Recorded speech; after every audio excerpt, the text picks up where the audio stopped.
Magandang araw sa lahat ng tagapakinig dito sa Tamokski TV. Sa araw na ito, isang hindi kapani-paniwalang kwento ang aking ibabahagi sa inyo. Ang kwento natin ngayon ay tungkol sa isang napakalaking anino na nakita ng mga seaman sa gitna ng malawak at madilim na karagatan ng Palawan. Sa unang tingin, akala ng buong kargamento ay isang higanting nilalang o napakalaking isda ang lumulutang sa tubig. Isang bagay na tila buhay, sumasabay sa alon at tila naghihintay ng kanilang paglapit. Ngunit nang ibaba ng kanilang kapitan ang kanyang binocular at personal na silipin ang misteryosong hugis na ito, napahinto ang lahat. Ang akala nilang buhay na nilalang ay nagtago ng isang katotohanang magpapatayo ng inyong mga balahibo. Isang bagay na hindi nagpakita sa loob ng higit 10 taon. Isang lihim na matagal nang ibinaon ng panahon, ngunit muling lumutang upang mag-iwan ng napakalaking katanungan. Ano nga ba ang tunay na nakatago sa likod ng tila isdang hugis na ito sa gitna ng dagat? Manatiling nakatutok dahil sa bawat minutong lilipas, mas lalong lalalim ang misteryong babago sa buhay ng ating mga tauhan. Kaya naman, hindi ko na po patatagalin ang ating kwento at simulan na po natin.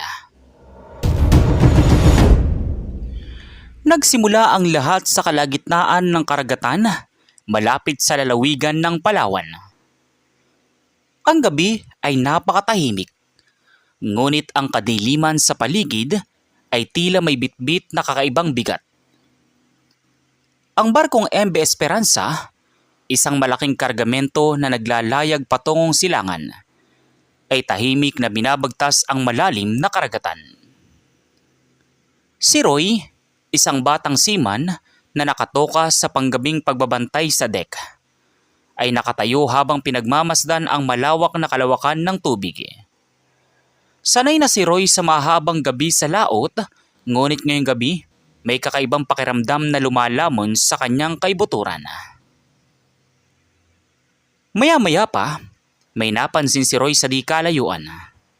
Sa tulong ng liwanag ng buwan na bagyang tumatagos sa mga ulap, may isang madilim na hugis na lumilitaw sa ibabaw ng tubig. Lumapit siya sa gilid ng barko upang tiyakin ang kanyang nakikita. Ano yun? Parang may napakalaking bagay na nakalutang. Sa hugis nito, mukhang napakalaking isda o siguro ay isang dambuhalang nilalang sa dagat. Pero bakit hindi gumagalaw? Bakit tila sumasabay lang ito sa agos ng alon? Hindi nag-aksaya ng panahon si Roy. Agad siyang humawak sa kanyang hard-held radio upang ipagbigay alam ang kanyang nakita sa kapitan ng barko. Kapitan Roderick, magandang gabi po. May napansin po ako rito sa starboard side. Mga 500 metro ang layo mula sa atin. May malaking hugis na nakalutang sa dagat. Mukha po siyang napakalaking isda o dambuhalang nilalang dahil sa hubog nito. Sa kabilang linya, narinig ang malalim at seryosong boses ni Kapitan Roderick. Si Kapitan Roderick ay isang veteranong marino. Marami na siyang dumaang bagyo, matataas na alon at iba't ibang pagsubok sa dagat. Kaya naman hindi siya mabilis mabigla sa mga karaniwang ulat. Roy, siguraduhin mo lang na hindi lang yan mga natapon na karga o gawa-gawa ng iyong imahinasyon dahil sa puyat. Malalim ang karagatan ng Palawan at maraming bagay ang pwedeng mukhang buhay sa ilalim ng liwanag ng buwan. Kapitan, iba po ito. Nakikita ko po ang kurba nito sa ibabaw ng tubig. Hindi po ito karaniwang basura o troso. Mas mabuti po sigurong masilip ninyo rito mula sa bridge deck. Ilang minuto lang ang lumipas at mabilis na nakarating si Kapitan Roderick sa itaas ng deck kung saan nakatayo si Roy. Bit-bit ng kapitan ang kanyang malaking night vision binocular at sa tabi ng kapitan ay dumating din si Mateo, ang shipmate ng barko, na curious din sa sinasabi ng batang seaman. Roy, baka naman lumilipat lang na grupo ng mga balyena yan. Madalas naman ang ganyang tanawin dito sa may Palawan kapag ganitong panahon. Sir Mateo, Tiningnan ko na po kanina. Kung balyena yan, dapat ay bumubugay ito ng hangin o gumagalaw ang buntot. Pero ito, nakalutang lang talaga. Ang hugis niya mula sa malayo, eksaktong parang nakatagilid ng dambuhalang isda. Inilagay ni Kapitan Roderick ang binoculars sa kanyang mga mata. Sa simula, kalmado ang kanyang muka.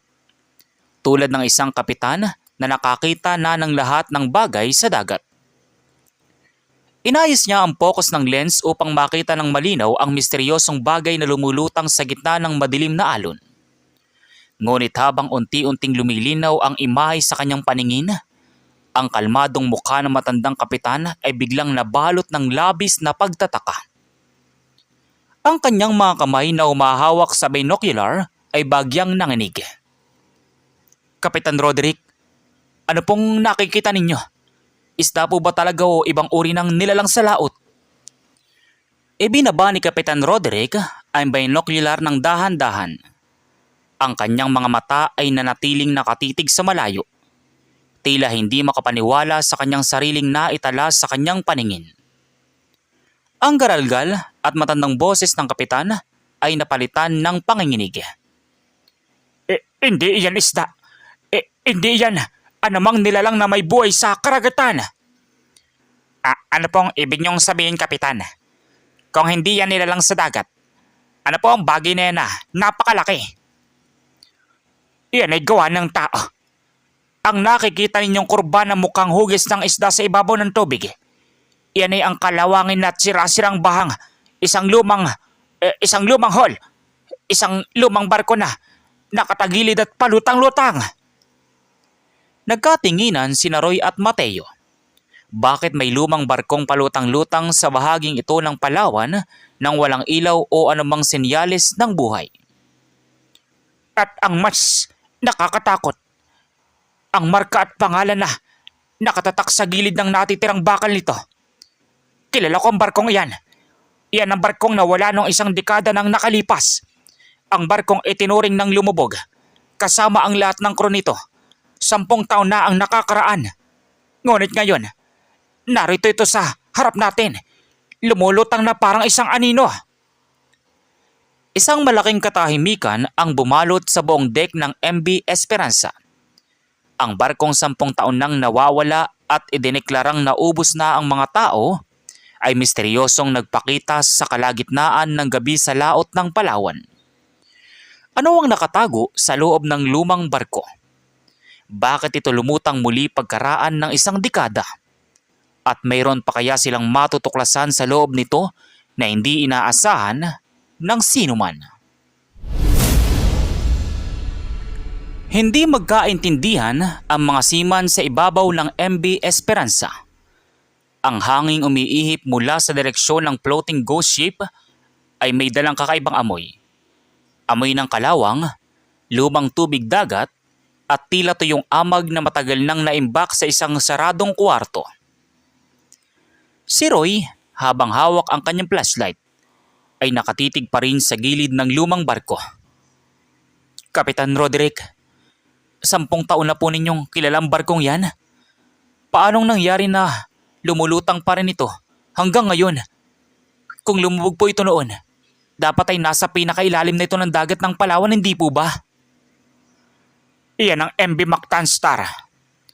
Noong taong iyon, kasama sa nabalitaan ang pagkawala ng barkong yan sa gitna ng isang napakalakas na bagyo. Walang natanggap na distress signal ang Coast Guard. Walang natagpo ang anumang salbabida o kahit anong labi ng mga tripulante.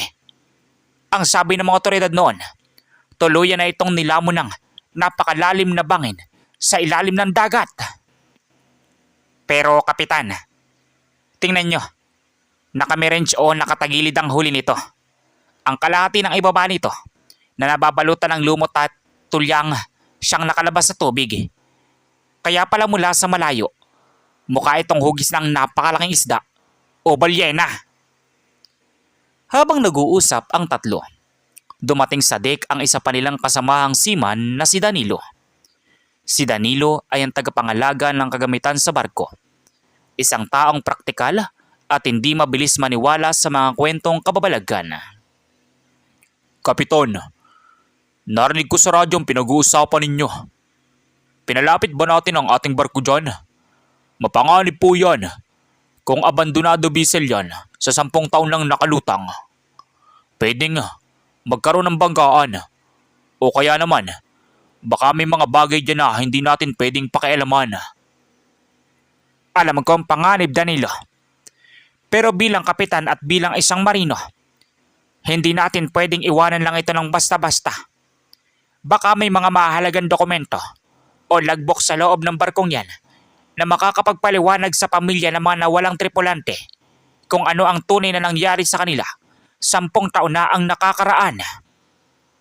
Kapitan, kung kailangan po ng taong bababa para mag-inspection o kumuha ng impormasyon, nakahanda po ako. Gusto ko ring malaman kung anong nasa loob niyan. Roy, sigurado ka ba? Gabi ngayon at hindi natin alam kung gaano katibay ang istruktura ng barkong yan. Baka anumang oras ay tuluyan na itong lumubog kapag may naapakan kang sirang bakal. Tumingin si Kapitan Roderick sa kalangitan. Ang liwanag ng buwan ay pilit na lumalaban sa makapal na ulap. Ang alon sa paligid ng dalawang barko ay dahan-dahang lumalakas na tila nagbibigay ng babala sa kanila. Hindi tayo pwedeng sumampa ng marami. Roy, Mateo, ihanda ninyo maliit na speedboat. Magdadala kayo ng emergency radio, lubid, at malalakas na ilaw. Ako ang magpapatakbo ng komunikasyon mula rito sa MV Esperanza, kasama si Danilo. Kapag nakakita kayo ng anumang panganib sa loob ng barko, babalik kayo agad. Maliwanag ba? Maliwanag po, Kapitan. Masasunod po, Kapitan Roderick. Dahan-dahang ibinaba ni na Roy at Mateo ang maliit na bangka patungo sa tubig. Sa tulong ng searchlight ng MV Esperanza, dahan-dahan nilang tinahak ang maikling distansya patungo sa kalawanging balat ng MV Mactan Star. Habang lumalapit sina Roy at Mateo, mas lalong lumilinaw ang tunay na estado ng lumang barko. Ang mga bakal nito ay kupas na at nababalutan ng makapal na lumot at mga natuyong talaba. Ang pintuan patungo sa main deck ay nakabukas ng bagya. At mula sa loob nito ay umaagos ang isang malamig at madilim na hangin. Sir Mateo, hawakan ninyong lubid. Ako nang unang aakyat sa deck. Mag-ingat ka, Roy. Madulas ang bakal dyan dahil sa lumot. Huwag kang aakbang sa mga bahaging napakarami ng kalawang. Nakaakbang na si Roy sa ibabaw ng nakatagilid na deck ng MV Mactan Star.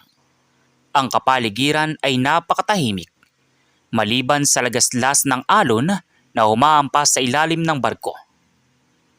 Inilawan ni Roy ang paligid gamit ang kanyang flashlight. Ang lahat ng gamit sa deck ay nakakalat, mga sirang lubid at nakatumbang mga kagamitan na parang iniwan sa gitna ng isang mabilis na pagtakas. Lumapit na rin si Mateo sa tabi ni Roy. Pareho nilang naramdaman ang panginginig ng kanilang mga tuhod sa kakaibang aura ng lugar. Sir Mateo, tingnan niyo yung pintuan patungo sa Kapitan's Cabin. May nakabitin na lumang jacket sa pinto. At parang may mga guhit o marka sa bakal. Lumapit si Roy at Mateo sa pinto. Inilawan ni Mateo ang mga markang sinasabi ni Roy. Hindi ito marka ng kalawang lamang, kundi ito ay mga linyang tila itinaga o inukit ng isang matulis na bagay sa bakal. Isang bilang ng mga araw na tila binibilang ng isang taong naghintay sa loob ng napakahabang panahon. At sa gitna ng kanilang pagtingin sa pinto, biglang narinig ni Roy at Mateo ang isang mahinang tunog mula sa pinakailalim ng barko. Isang tunog na nagpalamig sa kanilang buong katawan. Roy, narinig mo yon? Parang may gumagalaw sa ilalim. Sa engine room. Imposible. Walang pwedeng mabuhay sa loob ng barkong ito ng 10 taon. Ano nga ba ang pinagmumula ng tunog sa ilalim ng nawawalang barko? May tao pa kaya sa loob o isang bagay na hindi nila inaasahan? Nakatayo sina Roy at Mateo sa harap ng pintuan patungo sa cabin habang pilit na iniiwasan ang malamig na simoy ng hangin na lumalabas mula sa loob ng barko. Ang tunog mula sa engine room ay muling narinig. Isang paulit-ulit na kalog ng bakal na parang may itinutulak o inahawakan sa ilalim. Inilagay ni Roy ang kanyang kamay sa walkie-talkie upang makipag-ugnayan sa MV Esperanza. Kapitan Roderick, naririnig niyo po ba ako? Nakasampa na po kami ni Sir Mateo sa deck ng MV Mactan Star. May narinig po kaming kakaibang tunog mula sa ibaba, sa may engine room. Roy, Mateo, mag-ingat kayo. Walang dapat na gumagalaw dyan. Ang barkong yan ay abandoned vessel. Baka ang tunog na yan ay dulot lang ng alon na umahampas sa mga sirang tubo o las cargo sa ilalim. Huwag kayong magpapadala sa takot, pero manatili kayong alerto. Narinig mo si Kapitan Roderick, Roy? Baka mga nakalutang na lumang drums lang yan na tumatama sa dingding ng barko tuwing humahampas ang alon. Pero kailangan nating silipin para makasiguro tayo. Dahan-dahang pumasok sina Roy at Mateo sa madilim na hallway ng barko. Ang sahig ay madulas at nakatagilid dahil sa oryentasyon ng barko. Sa mga dingding ng hallway, makikita ang mga kupas na larawan, lumang life jacket na halos mabulok na sa moisture at mga kalawanging emergency sign. Habang naglalakad pababa sa hagdanan patungo engine room, ang amoy ng kalawang at luma ay mas lalong tumindi. Inilawan ni Roy ang mga step ng bakal na hagdan. Sir Mateo, tingnan ninyo ang hagdanan. Parang may mga natuyong marka ng putik o basang yapak. Pero napakaluma na nito. Huwag kang bibitaw sa hawakan, Roy. Malalim ang engine room. Kung may tubig sa ilalim, pwedeng matrap tayo rito kapag biglang tumagilid ang barko. Nang marting nila ang pinakababang bahagi ng engine room, natagpuan nila ang isang malaking kwarto na puno ng dambuhalang makina na tuluyan ang kinain ng kalawang. Sa isang sulok, may malaking butas sa gilid ng hall kung saan pumapasok at lumalabas ang tubig dagat ng dahan-dahan. At doon, nalaman nila ang pinagmumulan ng misteryosong tunog. Ayun pala yun, Sir Mateo. Tingnan nyo. Isang malaking bakal na pinto ng emergency hatch na naputo lang kalawanging lock. Tuwing sumasampal ang alon sa labas ng hall, na itutulak nitong pinto. Kaya ito kumakalabog at tumatama sa bakal na dingding. Sabi ko sa iyo, Roy, walang kababalagan dyan. Ang kalikasan at ang alon lang ang gumagawa ng ingay. Pero mabuti nang nalaman natin. Ngunit habang nagpapasalamat si Roy at Mateo na walang masamang nilalang o panganib sa engine room, inilipat ni Roy ang liwanag ng kanyang flashlight sa kabilang bahagi ng silid, sa may mesang nakakabit sa dingding ng Chief Engineer Control Room. Sa ibabaw ng kalawangin at basang mesa, may isang bagay na hindi dapat naroon. Isang bagay na hindi nabasa ng tubig dagat kahit 10 taon na ang nakakalipas. Sir Mateo, tingnan nyo yun. Ano yan? Isang lumang waterproof case? Lumapit si Roy sa mesa at maingat na kinuha ang isang kulay kahel na heavy-duty waterproof case. Ang case na ito ay nakatali na maigpit sa bakal ng mesa gamit ang isang makapal na nylon cord. Malinis ito at walang bakas ng lumot. At tila ba sinadyang itago at protektahan doon ng sinuman bago abandonahin ang barko. Dahan-dahang binuksan ni Roy ang latch ng kahon. Sa loob nito ay may 2 bagay. Isang lumang ship logbook na nakabalot sa plastik at isang maliit na silver digital recorder. Sir Mateo, ang logbook ng MV Mactan Star at may voice recorder. Diyos ko! Ito ang sagot sa kung ano ang tunay na nangyari sa barkong ito. 10 taon nang nakakaraan. Roy, tingnan mo kung gumagana pang recorder o kung may battery pa. Inabot ni Roy ang silver voice recorder. Nakasulat sa likod nito ang pangalang Captain B. Morales. Pinindot ni Roy ang play button. Sa kabila ng napakahabang panahon, Gumana ang maliit na indicator light ng aparato dahil sa heavy-duty lithium battery nito. Isang basag at garalgal na boses mula sa nakaraan ang biglang narinig sa loob ng madilim at kalawanging engine room ng MB Mactan Star. Kung sino man ang makakakuha ng recording na ito, huwag niyong paniniwalaan na lumubog ang barko dahil lamang sa bagyo. Hindi bagyong pumatay sa aming makina. May ginawa silang hindi dapat. May dinala kaming karga mula sa silangan na hindi kasama sa manifest at nambuksan ito ng aking mga tauhan. Hindi pa natatapos ang recording nang biglang yumanig ang buong MB Mactan Star. Isang malakas na lagutok ang narinig sa itaas ng deck at ang pinto ng engine room kung saan pumasok sina Roy at Mateo ay biglang bumagsak at naharang ng isang napakalaking bumagsak na bakal. Nabalot ng kadiliman at usok ang silid. Natrap sina Roy at Mateo sa loob ng lumang barko habang ang tubig dagat ay dahan-dahang lumalakas ang pasok sa butas ng hull. Ano ang ibig sabihin ng huling mensahe ni Kapitan Morales sa recording? Ano ang misteryosong kargamento na naging sanhi ng kanilang pagkawala?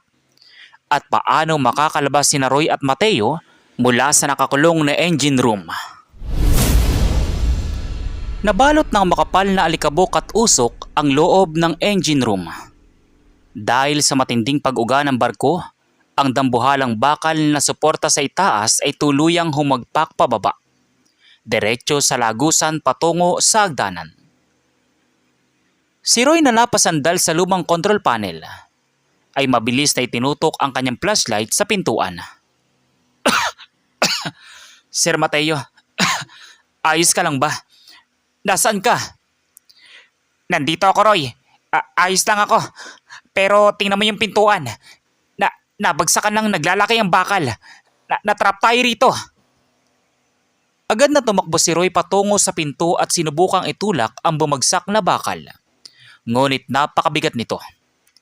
Kasabay nito, ang tubig dagat na pumapasok sa butas ng hull ay umabot na sa kanilang mga bukong-bukong. Inabot ni Roy ang kanyang walkie-talkie at nagmamadaling pinindot ang button para makipag-ugnayan sa kargamento ni na Kapitan Roderick. Kapitan Roderick! Kapitan Roderick! Naririnig niyo po ba ako? May bumagsak na bakal dito sa engine room. Natrap po kami ni Sir Mateo. Mabilis na pumapasok ang tubig dagat sa loob. Roy! Mateo! Anong nangyari yan? Danilo, ihanda mo mga lubid at cutter sa speedboat. Pupuntahan natin sila. Roy, panatilihin niyo ang inyong kalma. Huwag kayong magpapanik. Kapitan, ang alon sa paligid ng MB Mactan Star ay lalong lumalakas. Lumalalim ang tagilid ng barko. Kung hindi natin sila mailalabas sa loob ng 10 minuto, tuluyan ang lulubog ang engine room. Rumisponde agad si Kapitan Roderick at si Danilo sakay ng speedboat patungo sa nakatagilid na barko. Samantala, sa loob ng madilim na silid, sinisikap ni Roy at Mateo na maghanap ng ibang daanan. Roy, hindi natin kayang buhatin ang bakal na yan. Kailangan nating maghanap ng emergency escape hatch. Sa mga ganitong uri ng luma at malaking barko, may pinto pataas patungo sa cargo hold. Ayun, Sir Mateo, sa kabilang sulok, sa itaas ng pipe manifold, may lumang hagdanan patungo sa sailing hatch. Mabilis na tumakbo ang dalawa papunta sa sulok habang ang tubig ay umabot na sa kanilang kalagitnaan ng binti. Inakyat ni Mateo ang munting hagdanan at sinubukang buksan ang bilog na bakal na lagusan. Ngunit dahil sa napakahabang panahon, ang trangka nito ay pinalibutan na ng matinding kalawang. Ayaw mo makasroy. Napakatigas ng kalawang. Tulungan mo ako rito. Sa 3, Sir Mateo. Sabay tayong magtulak. 1, 2, 3.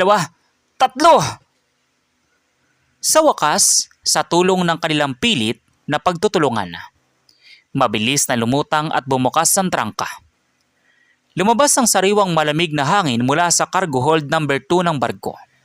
Mabilis na umakyat sina Roy at Mateo paitaas upang makatakas sa dumadaming tubig sa engine room. Ngunit nang makatapak sila sa sahig ng cargo hold, Inilawan ni Roy ang napakalawak na espasyo ng silid. At doon, lalong lumalim ang misteryo. Diyos ko, anong mga ito? Sa gitna ng cargo hold, nakahanay ang napakaraming kulay itim at malalaking stealth shipping container. Ang mga lalagyang ito ay walang anumang tatak o logo ng shipping line. Ngunit ang bawat isa sa mga ito ay may malalaking kadena at kandado. Ang mas nakakapangilabot, ang ilan sa mga lalagyan nito ay nakabukas mula sa loob, na parang may pilit na sumira sa bakal upang makalabas. Sir Mateo, ito ang kargamento na sinasabi ni Kapitan Morales sa recording. Ang kargamentong hindi nakatala sa manifest. Tumingin kayo sa pintuan ng container. Ang mga bakal ay naputol mula sa loob patungo sa labas. Paano nga? Mapuputol ang ganito kakapal na bakal mula sa loob. Anong ori ng kargamento? Ang inilagay nila rito 10 taon nang nakakaraan. Bago pa man nila masuri ng maayos ang loob ng container, narinig nila ang sigaw ni Kapitan Roderick at Danilo mula sa itaas ng open deck. Roy! Mateo! Nasaan kayo? Nandito na kami sa deck! Kailangan niyo na umakyat agad. Ang barko ay mabilis nang tumatagilid at magsisimula ng lumubog. Nandito po kami sa cargo hold, Kapitan. Papataas na po kami. Nagtakbo sina Roy at Mateo patungo sa nasirang pinto ng cargo hold upang makalabas sa open deck. Matagumpay silang naabutan ni Kapitan Roderick at Danilo na may bitbit na mga safety rope. Sa tulong ng dalawa, mabilis na nakababa sina Roy at Mateo patungo sa speedboat habang ang MV Mactan Star ay patuloy na binabaha ng alon. Nang makalayo ang kanilang maliit na bangka at makabalik sa ligtas na MV Esperanza, pinagmasdan nila ang lumang barko. Daan-daan itong nilalamon ng madilim na karagatan ng Palawan hanggang sa tuluyan nang mawala ang hull nito sa ibabaw ng tubig na parang isang aninong bumalik sa ilalim ng dagat. Nakahinga ng maluwag ang lahat sa kanilang kaligtasan. Ngunit para kay Roy, ang laban ay hindi pa tapos. Hawak niya sa kanyang mga kamay ang waterproof case na naglalaman ng kasagutan. Pumasok ang lahat sa control room ng MV Esperanza upang ipagpatuloy ang pagpapatugtog sa huling bahagi ng recording ni Kapitan Morales. Kung sino man ang nakakarinig nito, ang kargamento ay hindi kemikal o ordinaryong kargamento. Ito ay isang illegal na eksperimento at mga nakakagimbal na ebidensya ng isang malaking kumpanya na itinago sa aming barko. Nang malaman namin ang totoo, pinalubog nila ang aming sistema. Pero iniiwan ko ang koordinasyon at pangalan ng taong nasa likod nito. Napatingin si Roy kay Kapitan Roderick. Kapitan, sino ang taong nasa likod ng kargamentong ito? Sino ang taong nagpalubog sa barko upang itago ang napakalaking lihim na ito? At ano ang gagawin ni Roy at Kapitan Roderick sa ebidensyang hawak nila ngayon? Natahimik ang loob ng Captain's Bridge ng MV Esperanza. Nakalayo na sila sa lokasyon kung saan tuluyang lumubog ang MV Mactan Star. Nakapaligid sina Roy, Mateo at Danilo sa mesa ng kapitan, kung saan nakapatong ang silver voice recorder at ang natuyong logbook. Inayos ni Kapitan Roderick ang kanyang salamin at pinindot muli ang play button sa recorder upang tapusin ang huling 30 segundo ng mensahe ni Kapitan Morales. Ang kumpanyang nagbayad para sa lihim ng kargamentong ito ay ang Aegis Marine Logistics sa ilalim ng pamamahala ng kanilang Vice President na si Victor Corpus, isang illegal na pagtatapon ng mga hazardous waste at mga kemikal na ipinagbabawal sa buong mundo. Ang pilit nilang itinago sa aming cargo hold. Nang malaman namin ang katotohanan at balak namin silang isumbong sa Coast Guard, sinadya nilang sirain ang aming navigation communication system bago kami pumalaot sa Palawan upang ipamukang aksidente ang aming pagkawala. Kung sino man ang makakakuha nito, ipaglaban niyo ang katarungan para sa aming 23 tripulante. Nabalot ng matinding katahimikan ang buong silid. Si Kapitan Roderick ay napahawak sa kanyang baba habang ang kanyang mga mata ay nagpapakita ng matinding galit at lungkot. Si Victor Corpus, isang kilalang negosyante sa industriya ng paglalagay ng kargamento. 10 taon niyang itinago sa publiko na ang pagkawala ng MB Mactan Star ay dahil sa isang aksidente sa bagyo. Ngunit ang totoo ay pinabayaan at isinakripisyo nila ang buhay ng mga tripulante para lamang sa kanilang interes. Kapitan Roderick, hindi natin pwedeng hayaan na matapon lang sa wala ang sakripisyo ni Kapitan Morales at ng kanyang mga tauhan. Hawak natin ang logbook na naglalaman ng eksaktong mga petsa, perma at manifest ng Aegis Marine Logistics. Mayroon din tayong digital voice recording. Pero Roy, napaka maimpluwensya ng kumpanyang yan. Kung malalaman nila na hawak natin ang mga ebidensyang ito, pwedeng malagay sa panganib ang ating buhay at ang buong MB Esperanza. Tama si Mateo, Kapitan. Kailangan nating mag-ingat. Hindi natin pwedeng i-broadcast ito sa radyo nang basta-basta hanggang hindi tayo nakakatapak sa ligtas na daungan. Tumingin si Kapitan Roderick sa kanyang mga tauhan. Bilang isang veteranong kapitan, alam niya ang tamang hakbang na dapat gawin upang hindi sila maging target ng mga masasamang elemento habang nasa gitna pa sila ng laot. May katuwiran si Danilo. Hindi tayo gagamit ng karaniwang radio channel para rito. Roy, itago mo ng maayos ang digital file ng recording sa 2 magkaibang flash drive. Pagdaong natin sa Puerto Princesa, Palawan, dediretso tayo sa tanggapan ng Philippine Coast Guard at sa Maritime Industry Authority kasama ang ating mga abogado.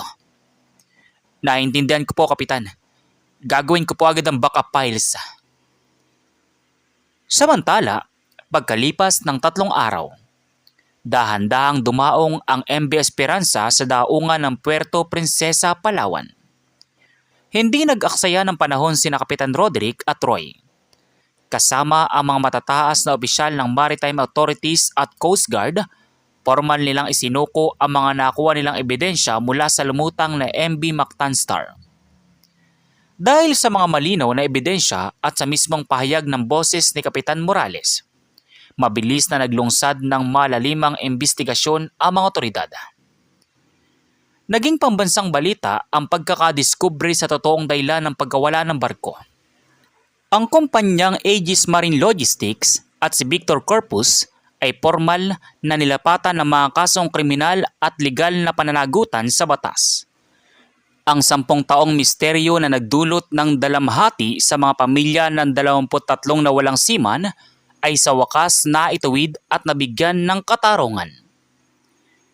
Isang hapon, habang nakatayo si Roy sa dalampasigan ng Palawan habang pinagmamasdan ang paglubog ng araw sa malawak na karagatan, lumapit sa kanya si Kapitan Roderick. Iniisip mo pa rin bang nangyari sa laot, Roy? Opo, Kapitan.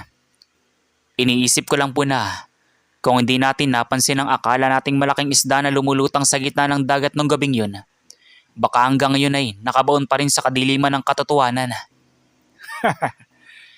Sa laot ng buhay, Roy, walang bagay na lumulutang nang walang dahilan. Ang MB Mactan Star ay hindi lang basta lumutang muli. Nagpakita ito upang iparating ang huling mensahe ng mga taong naghintay ng katarungan sa loob ng 10 taon at ginamit tayo ng may kapal upang maging boses nila. Habang dahan-dahang lumulubog ang araw sa karagatan ng Palawan, naging payapa ang hangin at ang alon sa laot. Ang misteryo ng barkong anino ay nag-iwan ng isang mahalagang aral sa bawat marino at tagapakinig, na kahit gaano katagal ibaon ng isang lihim sa pinakamalalim na bahagi ng dagat, ang katotohanan ay laging makakahanap ng paraan upang lumutang at magliwanag sa mundo. At dito nagtatapos ang ating kabuuang kwento sa araw na ito.